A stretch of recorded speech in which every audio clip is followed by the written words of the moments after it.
Hello, this is Mark Smith with Family Tree Counseling Associates, and I have another video for you. This one's a little bit fun, has a little bit of a controversial subject matter or title. It's called Please Stop Your Whining So I Can Punch You in Your Mouth. And it actually has a biblical foundation. In Proverbs 27:6, the Bible says, "Faithful are the wounds of a friend, but the kisses of an enemy are deceitful." There are some widespread misconceptions in my mind as to what goes on in an effective therapy session. Many of the movie and the television therapists are beard-stroking little sissies, who are there to help you figure out your own problems yourself. You kidding me? If you could figure out your own problems yourself, you wouldn't be paying the therapist, big money. I love the therapist character in Good Will Hunting that Robin Williams plays,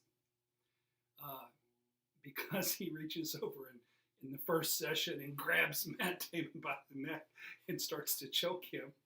And what he was saying there, I don't choke my clients, by the way, or punch them in the mouth, but what he was saying is, I'm from Southie too, don't mess with me, kid. Actually, he was saying something a little stronger, but I won't curse on too bad here. But that's a misconception. You're not going to figure out your own problems. If you could do that, you wouldn't need the therapist. So another misconception about what therapy is therapy is a place just to come and vent, cry, whine, vent, bitch, and otherwise carry on, triangle. And, it's like I'm paying for the session, so I can do whatever I want. I inform my clients that if they're going to come and vent and whine and bitch and triangle, the fee is $1,000 an hour versus my normal $150 a clinical hour. Nobody ever wants to pay it, because then I redirect them to something that's a whole lot more productive than just whining and venting and sounding like a victim. I have several quotes here, and I wrote a blog of this same title, Please Stop Whining So I Can Punch You in Your Mouth. And one was a response actually on Facebook, and I believe it was a response to something I had posted there. And if not, it was a big coincidence. So anyway, here's this quote. "I owe a ton of gratitude to Indiana's own Dr. Phil, Mark Smith, for being brutally honest even when I didn't want to hear it. If you ever want to know why you're in a bad marriage, believe me, he will tell you. Sugarcoating is not something that he does. It's all about you and your problems and why we pick the people we pick. Thanks, Mark. I am forever indebted to your brash words of truth." Another quote I got, it was actually an email that I got of somebody who had read this blog, and she says, "I live in I won't say which state, but it's a northeastern state, and I so badly want to speak with you and get a punch in the face. I want a punch in the face so far because no therapist has ever been able to give me one." What she was saying there is, I want help. I want direction. I want to have some answers that will make my life significantly better. What got me speaking about this topic is last week I had three actually, new clients come into therapy, and they clearly had the venting, triangly, I'm there to be a victim perception of what therapy was. and I simply told them to stop it. There, I don't know if you guys have seen, but there's a Bob Newhart comedy routine, old one, on therapy, and his whole shtick in the video is stop it. And I wasn't really going Bob Newhart on them. I wasn't telling them to stop having problems. I wasn't shaming them. I was saying stop venting in the session.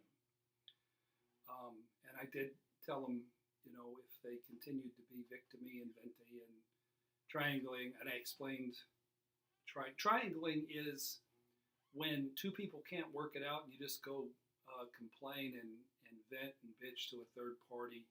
You feel better, but nothing gets better because you're venting off your anger away from the person where it would do you some good and just to some random person who then is stuck with their anger, or maybe not a random person, but maybe it's somebody who's in a relationship with this person and they'll be stuck with your anger. So I told all three of these clients to be quiet so I could punch them in their mouth. Psychologically, they got it. And we shifted from what I considered to be somewhat boorish chronicling of their significant other's faults, sins, shortcomings, acting outs, to an individual even closer to them who needed just as much therapeutic work. And this individual, they have all the influence in the world to make some progress with, and that's they themselves. Nobody else. It does you no good to sit in a room and pay somebody $150 an hour to gripe about, your spouse. Get to work on yourself. So I ran through the ABCs, actually A, B, C, D, E, of actual life-changing therapy. A, there are no victims in relationship, ever. You pick the right person and you get what you sign on for, period. B, of all the men on the planet, you chose your particular knucklehead. Actually, I used to call unteachable, unworkable men lunkheads. So you selected your lunkhead and put him solely in charge of loving you. That was probably not a great move for you. It was and it wasn't. It wasn't if your goal is to get your needs met and to be happy. Of course, that's not the goal, real goal of real love. So C, you instinctively picked them not because it was their nature to love you well, but rather because on an unconscious level, you knew they would suck at it. If there was 100 fellas in a room back when you were dating and you were having a party, and 99 of them were genuine princes, and they were healthy and not selfish and faithful and hardworking and not addicted. There's no room like that on the planet, ladies, by the way.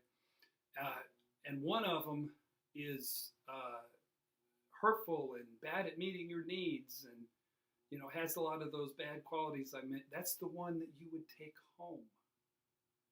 You picked the right one because you sensed that they would give you what you needed, and that is a reenactment, unfortunately, a reenactment of your family of origin wounding. D, rather than blaming, shaming, punishing, whining, or raging, the actual correct response toward your lunkhead husband would be to genuinely thank them for the growth opportunity that they have delivered to you. I'm serious as a heart attack. You should be thankful. Our best teachers are our spouses. And they're trying to teach you something. They don't know what they're trying to teach you.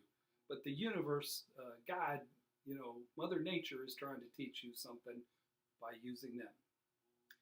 E, the reason your guy isn't listening to you as he flees the building It has everything to do with the screeching, the emasculating, and the pointing out of everything that he's ever done wrong. That is not going to work.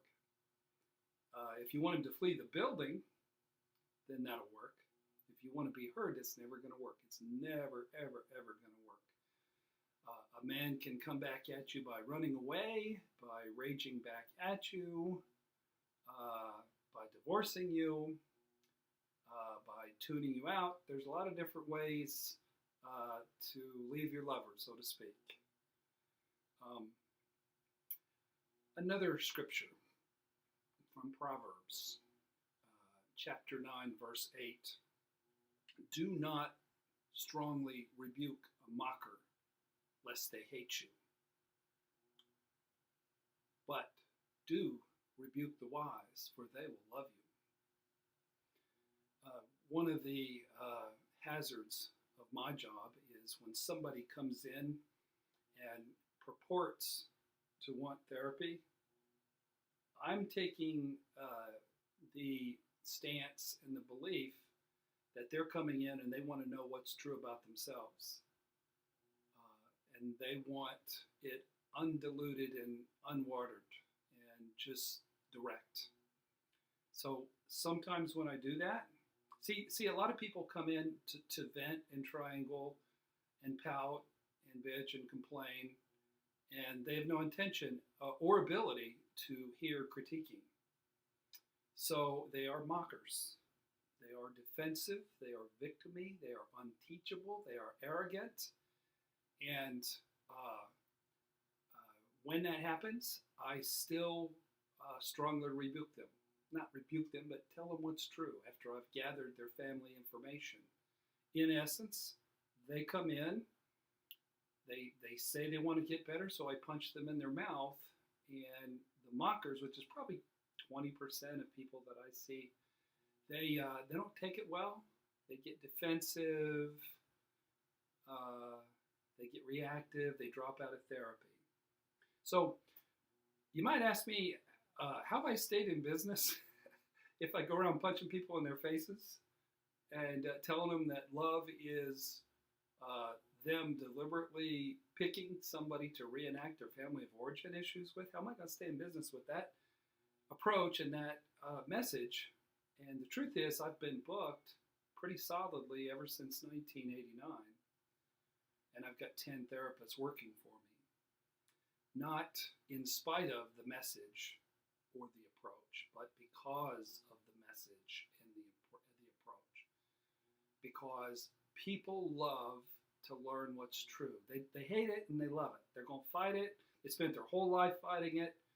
But when you come in and they're in a lot of pain and the marriage is on the line, they're saying, give it to me full bore. You know, I want no punches pulled. I want to know what's true because I need to get better because my life is on the line, my kids are on the line, my family's on the line. So like I said, 80% of clients that come in and work with me, I would say leave with an increased level of hope, an increased level of insight, and some additional big picture perspective and humility. But those other 20% are a handful. Many times in a first session, I'll tell people therapy is about truth.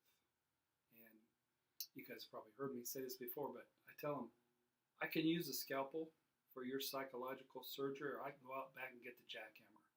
Doesn't matter to me at all. Whatever it takes. And I tell people that one of two things will happen. Either you're going to have some insight and some aha moments and you're going to go, really? Or, wow. Or I'm going to chase you from the building. And I really don't care which one it is.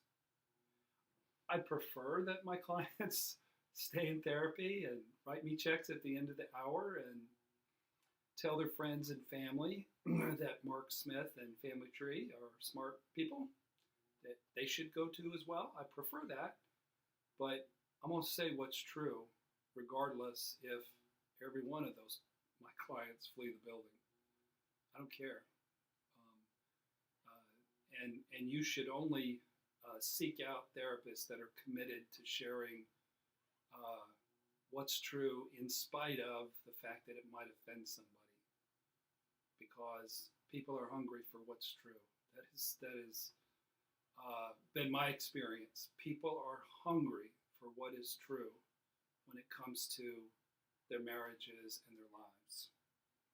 So, all three of these clients thanked me profusely for their medication that I gave them, and that is their punches in the mouth. They all three were anxious to reschedule and to come back in and to get another punch in the mouth. And all three of them left with their heads held high, and they had a spring in their step, and they had a twinkle in their eye, because they knew they were in a place that they could get some help. And they knew that there's a big difference between just whining and pointing a finger at the other guy and really proactively learning about yourself and doing something positive and life-changing for yourself and for your family and for your children. So truth sets people free. And Stephen Covey said, if you want to help somebody quickly, change how they think, change their paradigm. And one of the most destructive paradigms on the planet is, I'm a victim of my spouse, or frankly, I'm a victim of anything. I'm a victim of the economy. I'm a victim of my job. I'm a victim of, my boss. No, you're not a victim of anything. You build your life, and you are 100% responsible for your life. So quit pointing fingers at everybody else and take a long, hard look at the person in the mirror, because you can do something about that person. You can do something about that guy or that gal. So thank you for watching this video. Please do join our video channel. It is just surging. We're not going viral around the world or anything, but we probably get a couple hundred or more views every day, and we're adding videos. We're up to, I believe this is 148. And especially Jerry Wise and I, we just love doing them because we love sharing what's true with people, because we know it changes lives. And we can change somebody's life in Iceland or in Bulgaria or anywhere, Canada. We get feedback from all over the world, and that's delightful, really, for us, because we really like helping people. So, also want to mention that my book on shame, Healing Toxic Shame Through Recovery, will be out in January, and you can look for that. And there are 5 other books that you can find on our website. One is about abandonment issues, managing abandonment issues through recovery. You can find it at familytreecounseling.com. So thank you. I hope you got a little bit of punch in the mouth, and I hope it did you some good. And I hope you really have a sincere desire and hunger to find out what's true about you and what's true about your people. So God bless. Thanks for watching.